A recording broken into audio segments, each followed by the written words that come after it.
ಎಲ್ಲರಿಗೂ ನಮಸ್ಕಾರ. ನಾನು ನಿಮ್ಮ ನಾಗರಾಜ್ ಸುಂದರ್. ಎಲ್ಲರಿಗೂ ವಿಜಯದಶಮಿ ಹಾಗೂ ದಸರಾ ಹಬ್ಬದ ಹಾರ್ದಿಕ ಶುಭಾಶಯಗಳು.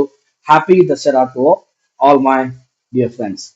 ಇವತ್ತೇನಾದ್ರೂ ಹೊಸದ್ ಮಾಡ್ಬೇಕಂತ ಸಾಕಷ್ಟು ಜನನು ಏನನ್ನು ಇವತ್ತು ಹೊಸ ಹೊಸ ಖರೀದಿ ಮಾಡ್ತಿರ್ತಾರೆ, ಏನೋ ಒಂದು ಕೆಲಸಗಳನ್ನು ಸ್ಟಾರ್ಟ್ ಮಾಡ್ತಿರ್ತಾರೆ. ಅದೇ ರೀತಿಯಾಗಿ ನಾವು ಒಂದು ಹೊಸದನ್ನ ಪ್ಲಾನ್ ಮಾಡಿದೀವಿ. ಏನಂದ್ರ ಕಾಕ್ತಿ ಒಳಗ ಮಠದಲ್ಲಿ ಒಳಗ ಇಂಗ್ಲಿಷ್ ಗ್ರಾಮರ್ ಕ್ಲಾಸಸ್ ಗಳಾಗಿರಬಹುದು, ಸ್ಪೋಕನ್ ಇಂಗ್ಲಿಷ್ ಕ್ಲಾಸಸ್ ಆಗಿರಬಹುದು, ಇಂಪ್ರೂವ್ಮೆಂಟ್ ಆಫ್ ಹ್ಯಾಂಡ್ ರೈಟಿಂಗ್ ಆಗಿರಬಹುದು, ಅದೇ ರೀತಿಯಾಗಿ ಲರ್ನಿಂಗ್ ಇಂಗ್ಲಿಷ್ ಕ್ಲಾಸಸ್ ಗಳನ್ನ ನಾವು ತಗೊಳ್ತಾ ಇದ್ದೀವಿ. ಅದೇ ರೀತಿಯಾಗಿ ಯಾರಾದ್ರೂ ಸುತ್ತ ಕಡೆ ಆಸಕ್ತಿ ಇದ್ದಿರ್ತಕ್ಕಂಥ ವಿದ್ಯಾರ್ಥಿಗಳಿದ್ರೆ ಎಲ್ಲಾ ವಯಸ್ಸಿನ ವಿದ್ಯಾರ್ಥಿಗಳಿಗೂ ಅನುಕೂಲ ಆಗುವಂತೆ ಇಂಗ್ಲಿಷ್ ಕ್ಲಾಸ್ ಅನ್ನ ತಗೊಳ್ತಾ ಇದೀವಿ. ಯಾರಾದ್ರೂ ಇದ್ರೆ ದಯವಿಟ್ಟು ಸ್ಕ್ರೀನ್ ಮೇಲೆ ಹಾಕಿರ್ತಕ್ಕಂಥ ನಂಬರು, ಡಿಸ್ಕ್ರಿಪ್ಷನ್ ಅಲ್ಲಿ ಇರ್ತಕ್ಕಂಥ ನಂಬರ್ಗೆ ಕಾಂಟ್ಯಾಕ್ಟ್ ಮಾಡಿ.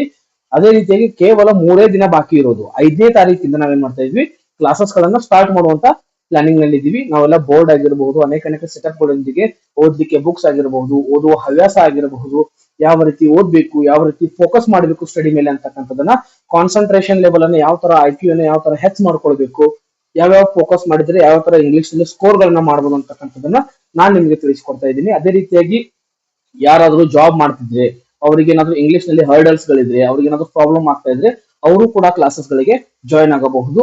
ಜಾಸ್ತಿ ಲಿಮಿಟೆಡ್ ಸೀಟ್ಸ್ ಗಳಿರ್ತವೆ. ಓನ್ಲಿ 2 ಬ್ಯಾಚಸ್ ಅನ್ನ ಮಾಡ್ಬೇಕಂತ ಈವ್ನಿಂಗ್ 6 to 8 ಮಟ ನಾವೇನ್ ಮಾಡ್ತಾ ಇದ್ವಿ, ಕ್ಲಾಸಸ್ ಗಳನ್ನ ಅರೇಂಜ್ ಮಾಡ್ತಾ ಇದ್ದೀನಿ. ಅದಕ್ಕೋಸ್ಕರ ಯಾರಾದ್ರೂ ಇದ್ರೆ ದಯವಿಟ್ಟು ಈ ನಂಬರ್ಗೆ ಕಾಂಟ್ಯಾಕ್ಟ್ ಮಾಡಿ. Okay, thank you so much friends.